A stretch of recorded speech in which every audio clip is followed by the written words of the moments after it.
Hello નમસ્કાર વિદ્યાર્થી મિત્રો, હું યોગેશ ફરી એકવાર આપ સૌનું હાર્દિક સ્વાગત કરું છું. આપણે અભ્યાસ કરી રહ્યા છીએ આપણું 16મું ચેપ્ટર એટલે કે સેલ્વી પંકજમ વિશે. સેલ્વી પંકજમ ચેપ્ટરના આની પહેલા આપણે 4 પાર્ટ જોઈ ગયા છીએ. આજે એનો છેલ્લો પાર્ટ એટલે કે 5મો પાર્ટ આપણે અભ્યાસમાં લેવાના છીએ. આજે એના 5મા પાર્ટનો અભ્યાસ કરવાનો છે. આપણે પહેલા ભાગથી થોડુંક યાદ કરીએ તો આપણે જોયું હતું કે પંકજમને મળવા માટે કથાનાયક આવે છે, છેક મુંબઈથી કથાનાયક આવે છે અને પોતાની પત્નીની પસંદગી કરવા માટે, પોતાની જીવનસાથીની પસંદગી કરવા માટે ગાંધીગ્રામમાં સાઉથમાં આવે છે. ત્યાં પહેલી મુલાકાત પંકજમ સાથે થાય છે. ત્યારે શું થાય છે, ગાંધીગ્રામના ડિરેક્ટર એને એના ઘરે લઈને જાય છે. ત્યારે એના ઘરનું વાતાવરણ છે, આ બધા મુદ્દા મિત્રો આપણે યાદ રાખવાના છે, જેનાથી આખી સ્ટોરી અને એના વિશે વર્ણનાત્મક જે છે એ આપણને યાદ રહી અને પરીક્ષામાં આપણને લખવામાં સરળતા રહીએ. તો આપણે યાદ રાખવાનું છે કે ગાંધીગ્રામની અંદર પહેલી વાર જ્યારે પંકજમના ઘરે કથાનાયક જાય છે ત્યારે પંકજમના ઘરનું વાતાવરણ કેવું હતું, કેવું સરસ મજાનું સુશોભન કરેલું હતું, 2 માર્ક્સમાં પૂછાય છે. ત્યાર પછી મિત્રો આપણે આગળ જોયું હતું કે સાંજના સમયે પંકજમ છે કથાનાયક પાસે જાય છે. ગાંધીગ્રામનો પરિચય કરાવવા માટે કથાનાયક સાથે પંકજમ જવાની છે. પણ ત્યારે જે પંકજમનો જે વ્યવહાર હતો, પંકજમનો જે દેખાવ હતો એ ઓર આકર્ષક હતો, વધારે સુંદર. કેટલું જે પંકજમની જે સાદાઈ અને સાદાઈમાં જે એની સુંદરતા હતી એ કથાનાયક માટે ઓર આકર્ષણનું કેન્દ્ર બની હતી. એના વિશે આપણે અભ્યાસ કર્યો હતો. ત્યાર પછી કથાનાયક અને પંકજમ છે ગાંધીગ્રામની મુખ્ય 4 સંસ્થાઓનો પરિચય લે છે. એ 4 સંસ્થાઓ કઈ છે એ આપણે સમજાવેલું છે મિત્રો. એ આગળના 4 પાર્ટ બહુ વ્યવસ્થિત ભણી લેજો. 4 પાર્ટ કમસે કમ 2 વાર તમે સાંભળેલા હશે, જોયેલા હશે તો ગેરંટીથી મિત્રો સેલ્વી પંકજમમાંથી કોઈ પણ પ્રશ્ન તમને નીકળશે તો 110% મિત્રો તમને આવડી જશે. હવે આજે આપણે આગળની વાત કરીએ છીએ. છેલ્લે આપણે જોયું હતું કે સેલ્વી પંકજમ અને કથાનાયક બંને ડેસ્ટિટ્યુટ હોમમાં એટલે કે અનાથ બાળકોનું ગૃહ છે ત્યાં જાય છે. પંકજમ અને એમની સાથે કોણ છે, આપણા કથાનાયક, બંને એ ડેસ્ટિટ્યુટ હોમમાં જાય છે. અને આ ગાંધીગ્રામની મુખ્ય સંસ્થા છે, મુગુટ સમાન સંસ્થા છે. શિરના મુગુટ, માથાના મુગુટ સમાન એ ગાંધીગ્રામની મુખ્ય સંસ્થા છે.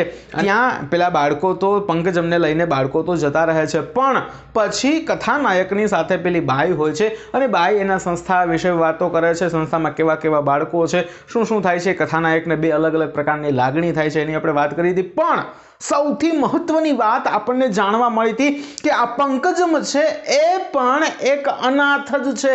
આ પંકજમ છે એ પણ એક અનાથ બાળકીના સ્વરૂપે જ અહીંયા આવેલી હતી અને એમાંથી જ એ ઉછરી છે અને એ આટલી વિદ્વાન બની છે, આટલી સુશીલ, આટલી સંસ્કારી એ આવી રીતે બની છે. એના વિશે વાત આપણને પેલી બાઈએ કરી હતી. પણ કથાનાયકને તો એની જીવનસાથી બનાવી છે, કથાનાયકને તો એની પત્ની બનાવી છે. એક અનાથ બાળકી, એના કોણ માતા હશે, કોણ પિતા હશે, શું પાપનું પાપ કરેલું એ કોઈ સંતાન હશે કે કોઈ પાપીણીના પેટે એનો જન્મ થયો હશે, એવી આ પંકજમ હશે. આવા પ્રશ્નો કથાનાયકના મગજમાં ઘોળાય છે. કથાનાયક હવે બહુ મોટી મૂંઝવણમાં છે કે આવી વ્યક્તિ સાથે, આવી સ્ત્રી સાથે મારે કેમ લગ્ન કરવા, મારે કેમ એને પોતાના મારે કેમ એને પોતાની જીવનસાથી બનાવી. ત્યાંથી આપણે હવે આગળ જોઈએ. કથાનાયકના મનમાં એ બધા વિચારો આવે છે. કથાનાયક વિચારે છે એના મા બાપની, કથાનાયકના મગજમાં વિચારો આવે છે કે એના મા બાપ કોણ હશે, કઈ રીતે એનો જન્મ થયો હશે. આવા અસંખ્ય અનેક પ્રશ્નો કથાનાયકના મનમાં ઘોળાય છે. અને પછી કથાનાયકથી રહેવાતું નથી અને પેલી બાઈને પૂછે છે. શું પૂછે છે? એના મા બાપની જાણ છે ખરી? સહજ જ પ્રશ્ન થઈ ગયો મારાથી. અને પેલી બાઈએ જવાબ આપ્યો, ના, એના મા બાપ, સ્નેહીજનો જે કંઈ ગણો તે આ સંસ્થા ને એનાથી પણ અધિકતર એવા અમ્મા અને અપ્પા. કથાનાયકને પેલી બાઈ કહે છે કે ના, અમને એના મા બાપ કોણ છે એનો અમને ખ્યાલ નથી, પણ એનું જે કાંઈ ગણો તે આ સંસ્થા જ છે. અને સૌથી વિશેષ તો અમ્મા અને અપ્પા કોણ છે એની પણ આપણે આગળ ચર્ચા કરી હતી. કહે છે કે સૌથી વિશેષ તો એના અમ્મા અને અપ્પા છે. મારા હૃદયમાં સુપ્ત પૂર્વગ્રહો સળવળવા માંડ્યા. આને કેમ પરણાય? એ કોણ હશે? એની માં જરૂર પાપીણી જ હશે, કેવોય વંશ વેલો હશે. ઓહ, મારું મન વિરક્ત બની ગયું છે. કથાનાયક હવે બહુ મોટી મૂંઝવણમાં આવ્યા છે. એને આ સ્ત્રી તો પસંદ પડી હતી, કન્યા તો પસંદ પડી હતી, પણ હવે એ કોનું સંતાન હશે એ પ્રશ્ન થાય છે. કારણ કે હવે કથાનાયકને ખબર પડી ગઈ છે કે આ પણ અનાથ બાળકી જ છે. એના મા બાપ કોણ છે, એનો પરિવાર કોણ છે, આની હજુ સુધી કોઈને ખબર નથી. કથાનાયક વિચારે છે મનોમન, આને કેમ પરણાય? આ કોણ હશે? એની માં જરૂર પતિતા જ હશે। પતિતા શબ્દ એટલે પાપીણી। તમારી ટેક્સ્ટબુકમાં પતિતા શબ્દ હશે। પતિતા શબ્દનો સમાનાર્થી શબ્દ વારે વારે પૂછાઈ શકે એવો છે। તો પતિતા એટલે પાપીણી, પાપ કરનાર સ્ત્રી। લગ્ન સિવાયના સંબંધો છે અને આપણે સમાજમાં પાપ કહેવામાં આવે છે। તો આવું પાપ કરેલું હોય અને એમાંથી જે બાળકનો જન્મ થાય એને આવા સંતાનો રૂપે પછી એને અનાથ આશ્રમોમાં મૂકવામાં આવે છે અને કે જરૂર આ પાપીણી જ હશે, આ પતિતા જ હશે, કેવોય વંશવેલો હશે। એટલે કે આની માં કોઈ પાપીણી હશે, આ કેવો વંશવેલો હશે, કોનું સંતાન હશે આ? ઓ મારું મન કેવું વિરક્ત બની ગયું છે। વિરક્ત એટલે અનાસક્ત, નિર્લેપ। હવે મારું મન એકદમ અનાસક્ત બની ગયું છે, મારું મન એકદમ નિર્લેપ બની ગયું છે। અમે કિશોર બ્લોક આગળ આવી પહોંચ્યા। ના વાડામાં પંકજમ કિશોર કિશોરીઓને સસલાની સંભાળ કેમ લેવી એના પર સમજૂતી આપી રહી હતી। મારી સામે જોઈ એણે એક મોહક સ્મિત વેર્યું, પરંતુ શીત બની ગયેલા મારાથી સામું ન હસાયું। આગળ કથાનાયક અને પેલી બાઈ આગળ વધે છે અને ત્યાં એક વાડામાં જાય છે। તો ત્યાં વાડામાં સસલાને કેમ સાચવવા એના વિશે બાળકોને પંકજમ સમજાવે છે અને પંકજમે કથાનાયકને જોયા એટલે પંકજમે સરસ મજાનું સ્મિત કર્યું, હાસ્ય કર્યું, જેને આપણે સ્માઇલ કહીએ છીએ। ત્યાં વાડામાં જાય છે તો પંકજમે તો સરસ મજાનું કથાનાયકને એક સ્માઇલ આપ્યું, પણ એ કથાનાયકને ખબર પડી ગઈ હતી કે આ તો કેવી સ્ત્રી છે, આ કેવી કન્યા છે। એ કથાનાયકના મગજમાં હવે બધાય ગડમથલો ઉપડે છે અને એકદમ શીત બની ગયેલું, શીત એટલે એકદમ સ્થિર બની ગયેલા, જેને આપણે બરફ કહીએ। પાણી બરફ થઈ જાય પછી એને ગમે એમ ફેરવો એ હલે નહીં, એવી જ રીતે પણ એ પ્રવાહી હોય તો તમે જેમ એને ઢાળો એ નીચે ઢોળાઈ જશે। કથાનાયક જ કહે છે કે હું એકદમ શીત બની ગયો હતો, એકદમ સ્થિર બની ગયો હતો, મારાથી સામે હાસ્ય, મારાથી એની સામે હસાયું નહીં। તને એના પૂર્વજીવન સાથે શી નિસ્બત? એને જો કેવી નિર્મલ, નિર્દોષ ને નિખાલસ, શું તું તારા પૂર્વગ્રહોથી મુક્ત નહીં બની શકે? કથાનાયક વિચારે છે, કથાનાયકના મનમાં આવા વિચારો આવે છે। કથાનાયકે વિચાર્યું કે એના ભૂતકાળથી મારે શું લેવા દેવા, એ ભૂતકાળમાં જે હોય તે, પણ અત્યારે તો જો કેટલી સુંદર છે, કેવી સંસ્કારી છે, કેવી સુશીલ છે, મારે વર્તમાન સાથે લેવા દેવા છે। એટલે ભૂતકાળ જે હોય તે, મારે એના ભૂતકાળ સાથે કોઈ લેવા દેવા નથી। આવા વિચારો, આવી ગડમથલો કથાનાયકના મનમાં ઉત્પન્ન થાય છે। એના મનમાં થાય છે કે તને એના પૂર્વજીવન સાથે શી નિસ્બત? એને જો કેવી નિર્મલ, નિર્દોષ ને નિખાલસ, શું તું તારા પૂર્વગ્રહમાંથી મુક્ત નહીં બની શકે? પણ એની માં કોની સાથે, કેવોય સંબંધ? કથાનાયકને પ્રશ્ન થાય છે, પણ એની માં કેવી હશે, કોની સાથે એને સંબંધો હશે, કેવો સંબંધ હશે, એમાંથી આ જન્મી હશે?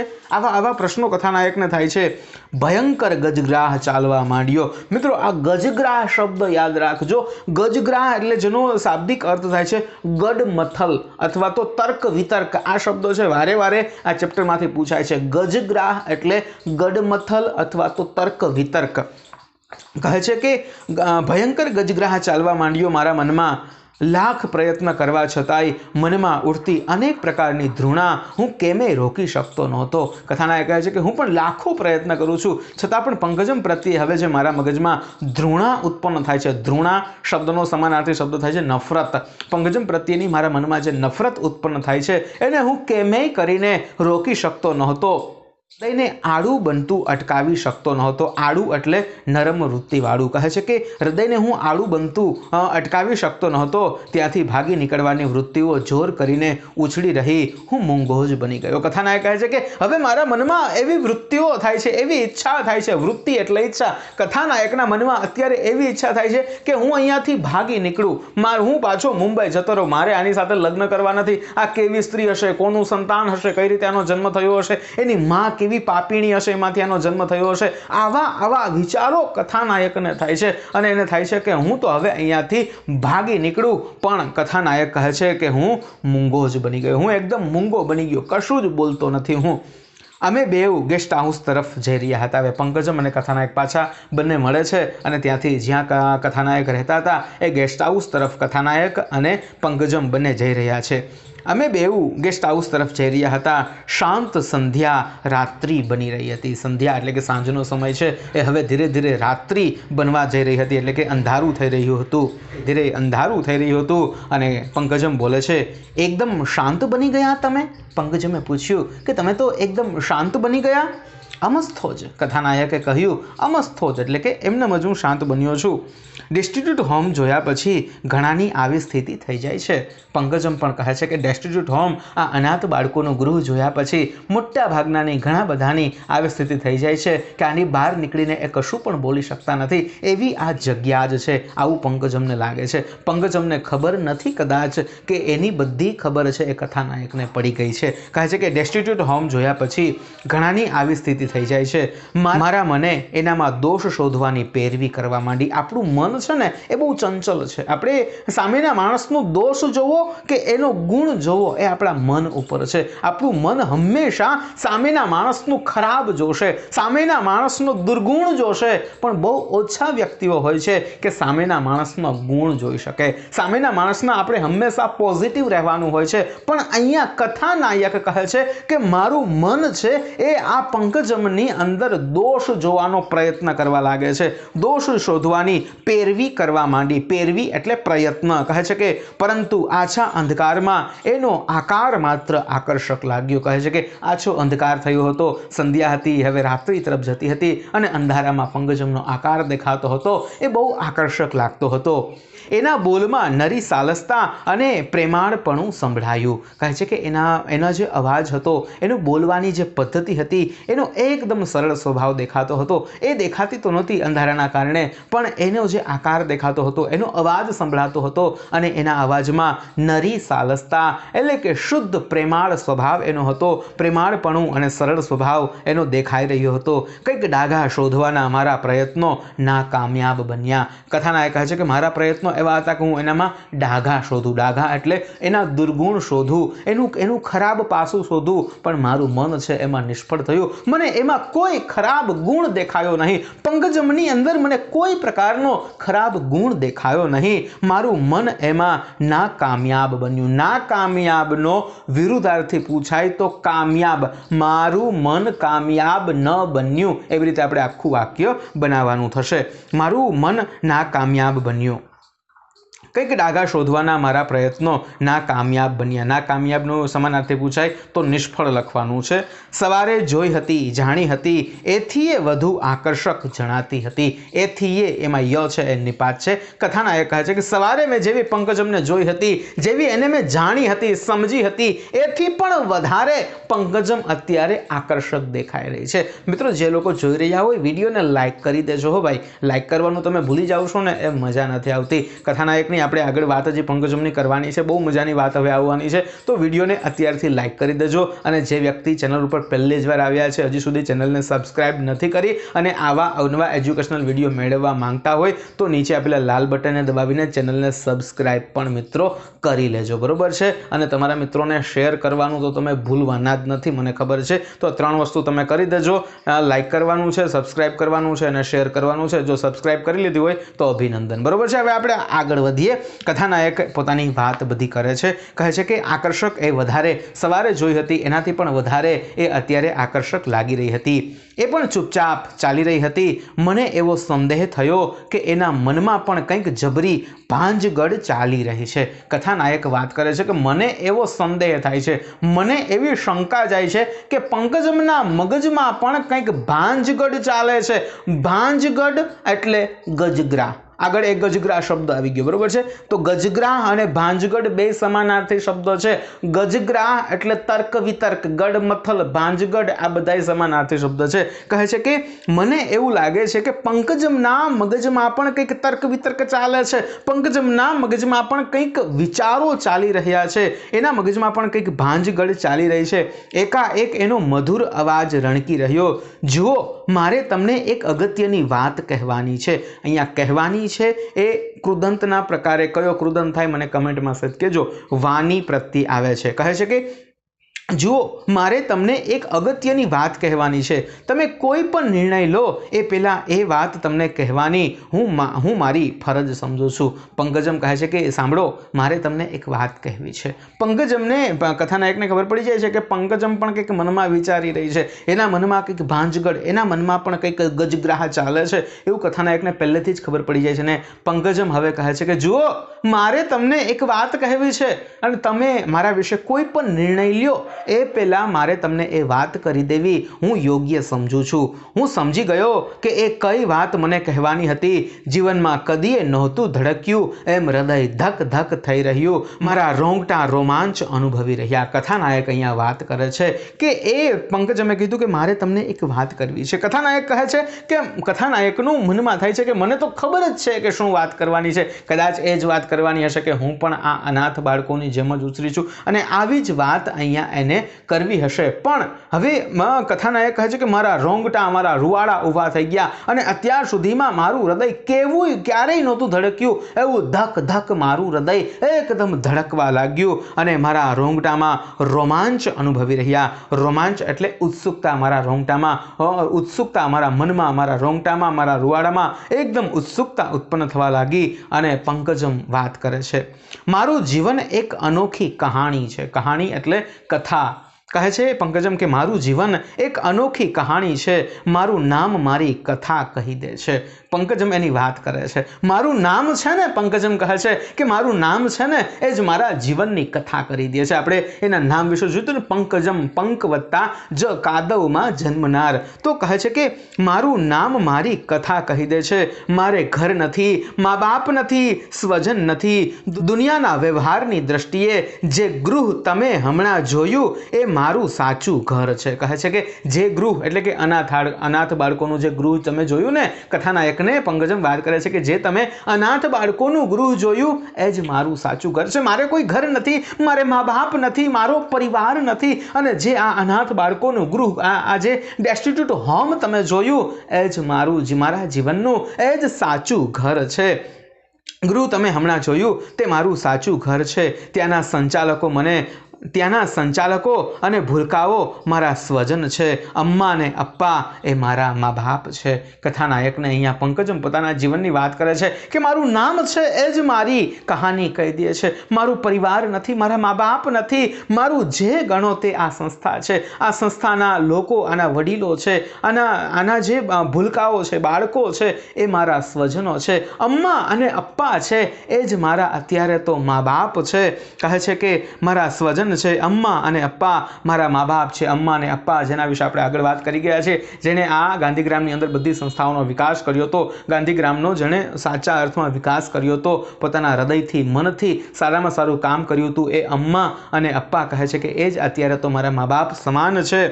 મારી નાત, મારું ગોત્ર, મારી જાતિ કશાની મને ખબર નથી. પંકજમ કહે છે કે મારી નાત કઈ છે, હું કઈ જાતિની છું એની મને ખબર નથી. મારું કઈ જ્ઞાતિની છું, કયા ગોત્રની છું. ગોત્ર એટલે કુળ. મારું કયું કુળ છે કશાની મને ખબર નથી. મારી નાત, મારું ગોત્ર, મારી જાતિ કશાની મને ખબર નથી. હું કાદવનું ફૂલ છું પણ હું મને રજ માત્ર હીન ગણતી નથી. કથાનાયકને પંકજમ કહે છે કે હું કાદવનું ફૂલ છું એટલે કે કાદવમાં ઉછરેલું, કાદવમાં ખીલેલું હું ફૂલ છું પણ મારી જાતને હું સેજ માત્ર પણ હીન માનતી નથી. હીન એટલે ખરાબ. અહીંયા આ વાક્ય છે વારે વારે શેમાં પૂછાય છે?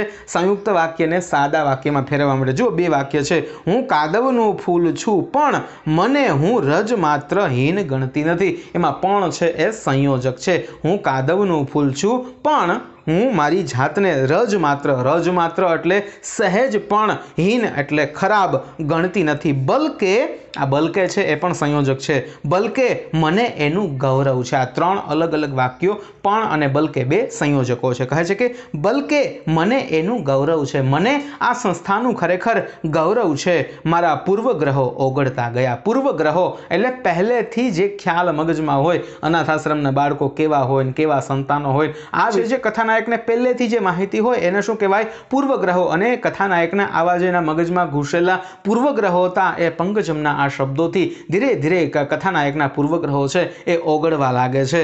મારા પૂર્વગ્રહો ધીરે ધીરે ઓગળતા ગયા. રહી રહીને મારા મગજમાં એક પ્રશ્ન ઉઠી રહ્યો હતો. કયો પ્રશ્ન? તો કે કોઈ પણ સ્ત્રીએ પોતાના જીવનની કલુષિત વાત શું આ રીતે મને કહી હોત ખરી?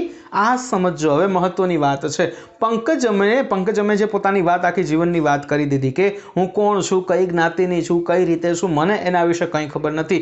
પણ અહીંયા પંકજમ વિશે કથાનાયકને પ્રશ્ન થાય છે કે કોઈ પણ સ્ત્રી જો એને મારાથી કંઈ છુપાવવું હોય તો એ આવી વાત ન કરે. ને કોઈ પણ સ્ત્રી હોય એના જીવનની કલુષિત વાત, કલુષિત એટલે અઘટિત ઘટના અથવા તો કહેવા ન કહેવાની હોય એવી વાત, આવી અકલુષિત વાત, ન કહેવાની વાત કોઈ પણ સ્ત્રી ક્યારેય પણ આવી રીતે જો એને મારાથી કશું પણ છુપાવવું હોત, જો એને મને કશું પણ ન કહેવું હોત તો કોઈ પણ વ્યક્તિ આવી રીતે મારી સામે મને કહ્યું ન હોત. એવી વાત અહીંયા પંકજમ અને કથાનાયક બંને ડેસ્ટિટ્યુટ હોમની અંદર, ડેસ્ટિટ્યુટ હોમથી પોતાના ગેસ્ટ હાઉસ તરફ, પોતાના જ્યાં કથાનાયક રહેતા હતા એ તરફ જઈ રહ્યા છે. અને વચ્ચે કથાનાયક અને પંકજમ વિશે જે વાત થાય છે, જે સંવાદ થાય છે, એના વિશેની વાત અહીંયા કથાનાયક કરે છે. કહે છે કે રહી રહીને મારા હૃદયમાં પ્રશ્ન ઉઠી રહ્યો, કોઈ પણ સ્ત્રીએ પોતાના જીવનની કલુષિત વાત, આ કલુષિત શબ્દ છે એ શબ્દ સમૂહ માટે એક શબ્દમાં પૂછાઈ શકે, અઘટિત અથવા તો કહેવા યોગ્ય ન હોય તેવી વાત એને એક શબ્દમાં કહેવામાં આવે છે કલુષિત. આ કલુષિત શબ્દ યાદ રાખવાનો છે. પોતાના જીવનની કલુષિત વાત શું આ રીતે મને કહ્યું હોત ખરી? આ ઉદ્દાત સંસ્કારની નિશાની નથી શું?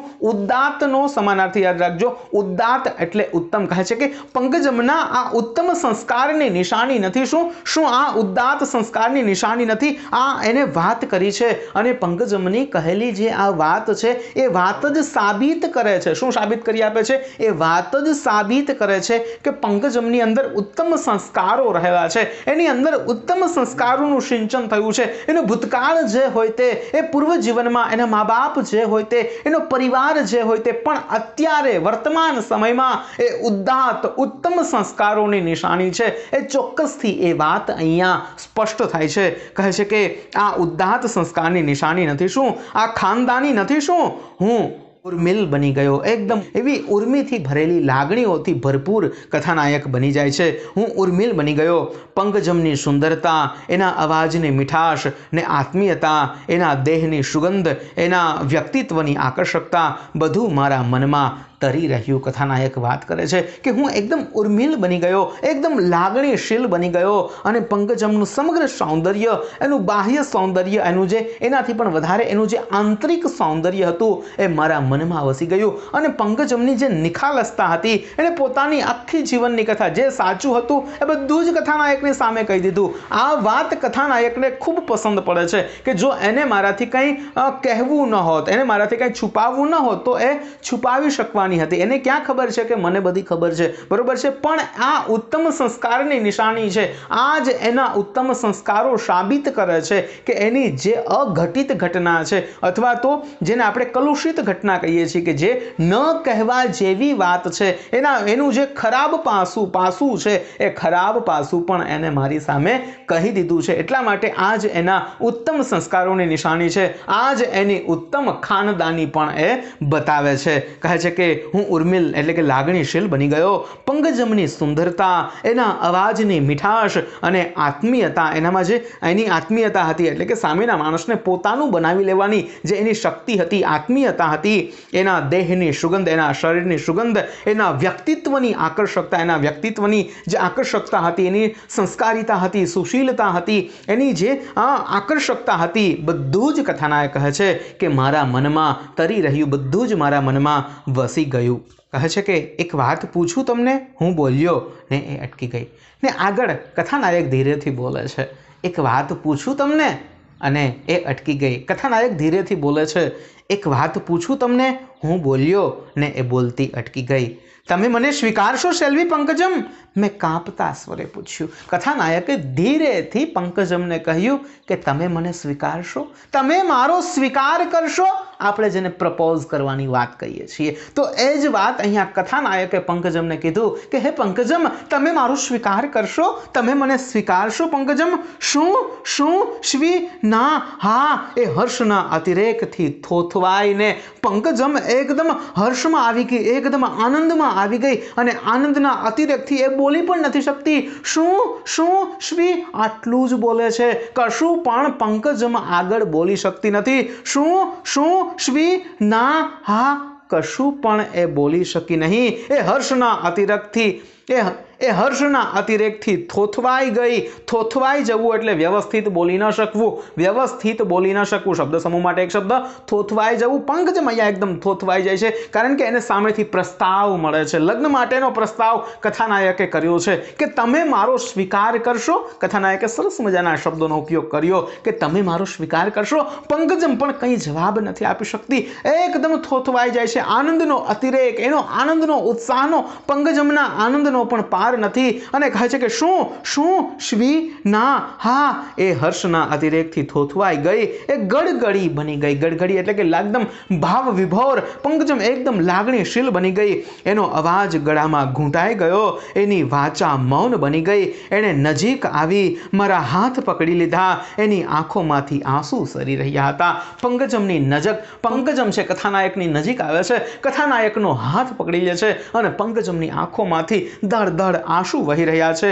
મારું હૈયું દ્રવી. કથાનાયક પણ કહે છે કે મારું હૃદય દ્રવી ઉઠ્યું. હું પણ એકદમ લાગણીશીલ બની ગયો. એ થોડી સ્વસ્થ બની અને બોલી, સાચે તમે મને સ્વીકારશો? પંકજમ પણ થોડીક સ્વસ્થ બને છે અને કથાનાયકને પૂછે છે કે શું સાચે જ તમે મારો સ્વીકાર કરશો? સાચે જ તમે મને સ્વીકારશો? હું આ ઉત્તર માટે તૈયાર નથી. કે પંકજમ કહે છે કે હું આવો મેં ઉત્તર કોઈ પાસે સાંભળ્યો નથી. હું આ ઉત્તરનો આના જવાબ સાંભળવા માટે હું તૈયાર નથી.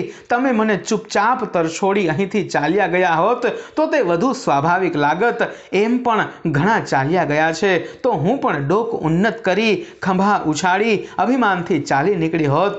કથાનાયકને પંકજમ પોતાની વાત કરે છે કે કદાચ તમે મને તિરસ્કાર કરીને અહીંયાથી ના પાડીને જતા રહ્યા હોત ને તો મને કંઈ નવીન ન લાગત. અનેક રીતે અનેક લોકો અહીંયાથી જતા રહ્યા છે પણ પંકજમ જ્યારે વાત કરે કે હું પણ અનાથ છું, મા બાપ કોણ છે, પરિવાર કોણ છે ખબર નથી, તો મોટા ભાગના પુરુષો છે એ અહીંયાથી જતા રહે છે. પણ તમે જે મને વાત કરી કે તમે મારો સ્વીકાર કરશો, તમે જે હા પાડી છે, આ જવાબ મેં ક્યારેય સાંભળ્યો નથી. એટલા માટે પંકજમ એકદમ લાગણીસભર બની જાય છે, એકદમ ભાવ વિભોર બની જાય છે અને કહે છે કે તમે કદાચ અહીંયાથી જતા રહ્યા હોત ને તો મને કંઈ નવું ન લાગત. હું પણ ખંભા ઉછાળી અભિમાનથી ચાલી નીકળી હોત. બીજે દિવસે બધું વિસરી પણ ગઈ હોત. બીજા દિવસે વિસરી જવું એટલે ભૂલાઈ જવું. બીજા દિવસે હું બધું ભૂલી પણ ગઈ હોત. પરંતુ આ નથી માની શકતી. આ પળ માટે વર્ષોથી થોભી છું. કહે છે કે આ હું સ્વીકારી નથી શકતી, માની નથી શકતી કે તમે મારો સ્વીકાર કરવા તૈયાર થયા છો, તમે મારી સાથે લગ્ન કરવા તૈયાર છો.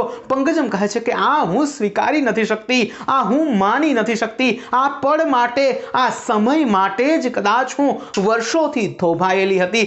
આ સમય માટે જ કદાચ હું વર્ષોથી, કદાચ તમારા માટે જ હું વર્ષોથી રોકાયેલી હતી. આવી વાત પંકજમ કરે છે. આ પળ માટે વર્ષોથી થોભી છું. મેં એની આશા બિલકુલ મૂકી દીધી હતી. મેં તો આ વસ્તુની આવા જવાબની આશા બિલકુલ છોડી દીધી હતી. ત્યારે એ સૌભાગ્યની ખડી આમ અચાનક આવીને ઊભી રહી છે. નથી જીરવાતી એ મારાથી. પંકજમ કહે છે કે મેં તો આવી આશા જ છોડી દીધી હતી કે કોઈ આ વ્યક્તિ આવશે અને મારો સ્વીકાર કરશે. એ આશા જ મેં છોડી દીધી હતી. પણ આજે જ્યારે તમે વાત કરો છો મારી સાથે સંબંધ બાંધવાની, જ્યારે તમે મારો સ્વીકાર કરવા તૈયાર થયા છો, ત્યારે એકદમ લાગણી સભર બની જાય છે પંકજમ અને પોતાની વાત કરે છે. આમ અચાનક આવીને ઊભી રહી છે. નથી જીરવાતી એ મારાથી. આ એટલી આનંદની ઘડી છે મારા માટે. પંકજમ કહે છે કે મારાથી જીરવાતી નથી, મારાથી એ સહન નથી થતું. મેં એના આંસુ લૂછી નાખ્યા. કથાનાયક પણ એની આંખોમાંથી આંસુ લૂછે છે. મેં એના આંસુ લૂછી નાખ્યા. એણે મારા હાથ આંખે દબાવી દીધા. કથાનાયક પંકજમની આંખોમાંથી આંસુ લૂછે છે અને પંકજમ છે એના હાથ છે પોતાની આંખોમાં દબાવી દે છે. એણે મારા હાથ આંખે દબાવી દીધા. મને લગભગ ઢસડતી એ બોલી, ચાલો જલ્દી ચાલો, અમ્મા અને અપ્પાને સમાચાર આપીએ ને એમના આશીર્વાદ લઈએ. પેલા એના કથાનાયકનો હાથ પકડીને પંકજમ હવે અમ્મા અને અપ્પા પાસે લઈ જાય છે અને કહે છે કે ચાલો જલ્દી ચાલો, અમ્મા અને અપ્પાને આપણે સમાચાર આપીએ અને પછી એને વંદન કરીએ અને એમના આશીર્વાદ લઈએ. મોગરાની મીઠી મહેક વાતાવરણમાં પ્રસરતી મેં અનુભવી. પંકજમની અંદરથી જે મોગરાની સુગંધ આવતી હતી, એ મોગરાની મીઠી મહેક, મહેક એટલે સુંદર, એ મોગરાની મીઠી મહેક વાતાવરણમાં પ્રસરે છે.